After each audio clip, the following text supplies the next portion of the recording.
So, having worked in this field for a long time, I really began to understand that many of the challenges of this field we are approaching as if they are technical problems. Like we know a solution, and if we can just get other people to adopt that solution, then all would be better. But as time has gone on, I've really understood more that the challenges we face in early childhood education are really adaptive challenges. And that means that answers are not necessarily known. And so we're really called to be adaptive leadership. And I think the theory of adaptive leadership can really guide us in changing. I think what's most important is that we always have to remember that all children have inherent value. Sometimes we forget that because we're working on the parts of the child, particularly their academic performance. But we have to remember that children per se have inherent value, and that's an important principle to always come back to. One of the most significant changes has been that we really have a deeper understanding right now about children's capacity for learning. And I think that's because we've learned so much more about the intersection between neuroscience and the environment.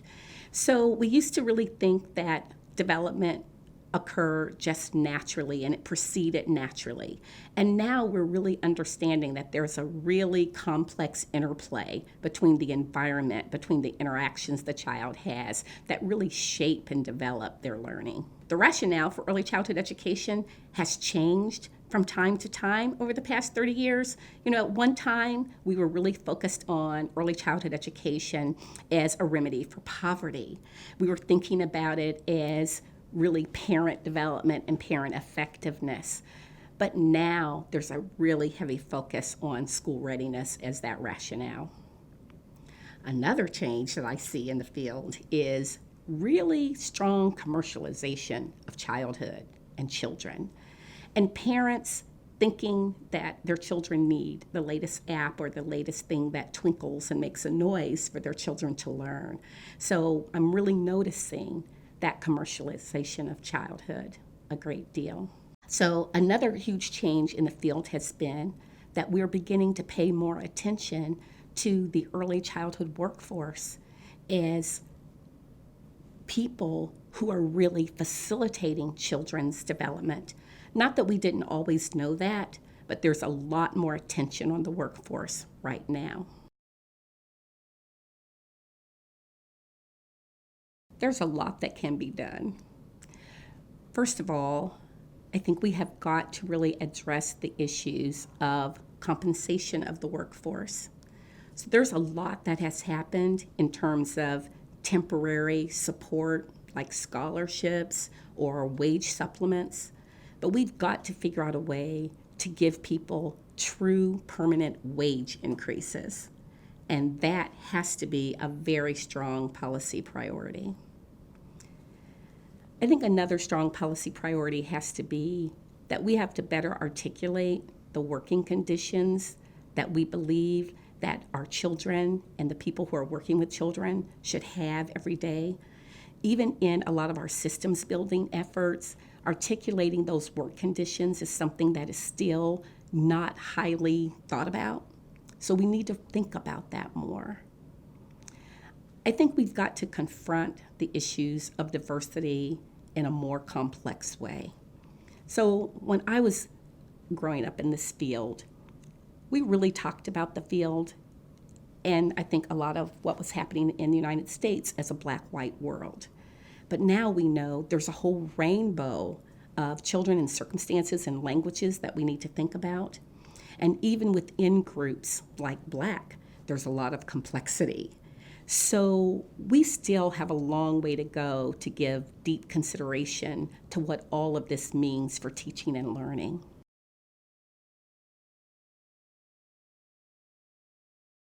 Over the past 30 years, this is a field that has always talked positively and valued diversity. We have written so many papers and had seminars and done a lot to really talk about the importance of diversity. We've done that very well. What we've also done very well that impacts children of color is that we have really emphasized the importance of principles like developmentally appropriate practice. And I think emphasizing developmentally appropriate practice, even with the criticisms of it, has the benefit of us recognizing that all children can learn and all children have value, and that we don't need to have one way of doing things for one group of children based on race or class or gender, and another way of doing things for people who are a different race or class or gender. So I think our principles of respect for diversity and our principles of developmentally appropriate practice are strong foundations that help all children, and especially children of color. I think the imperative to professionalize early childhood education has never been greater, for one thing, because of children. And the complexity of children and child life in America today really requires us to know more and to know deeper about the children and families we're serving. I also think it's really important because professionalizing the field is really important for us to really be prepared to work with children and families. But let me caution you that a lot of how professionalization has been interpreted or implemented really is focusing on technical issues like degree attainment, which we strongly support degree attainment. But what we are seeing in the literature is that even when early childhood educators earn degrees, they're not getting the compensation they deserve. They're still not getting the respect that they deserve. And this is why I really believe that professionalization has to be understood as an adaptive leadership challenge, not as a checklist or a technical problem to be solved. And it has to be understood as something that has to be conceived and struggled with as a social justice issue, because early childhood educators are facing asymmetrical challenges. And what that means is there's a power difference for us in society. And until we head on address the asymmetrical power differences, whether you have a CDA, an associate degree, a bachelor's degree, or a PhD, we will still be disrespected as a field, no matter how many boxes that we create to professionalize. I see this next generation being very courageous and very bold in saying this is a social justice issue that we have to address as early childhood educators. I see this new generation of early childhood leaders saying very boldly that we are demanding change and that we're really ready to take action to produce that change.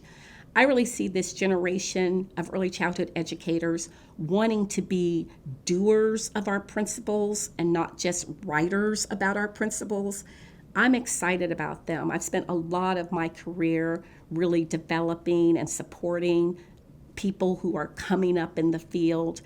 I'm really expecting a great deal from them, and I think that all we have to do is provide them with opportunities, and they're going to take our field to the next level. My hope for the future is that we have a field that is deeply respected for the work we do for this nation, for families, and for each and every individual child. And my hope for the future is that as we grow and change, that we build upon our strengths and that we recognize our strengths so that we do not throw out the baby with the bathwater.